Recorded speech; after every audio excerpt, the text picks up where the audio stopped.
To enable and use one-handed mode on Samsung Galaxy S26, first of all, you will need to open settings on your device.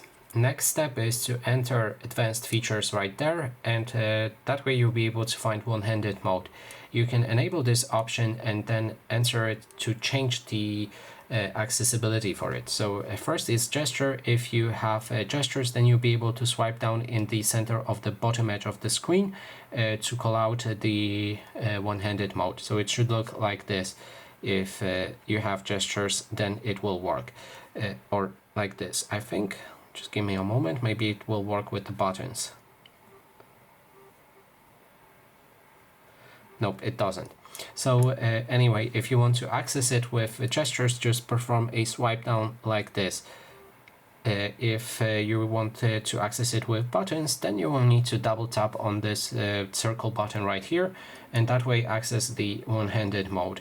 And that is basically everything. Thanks so much for watching.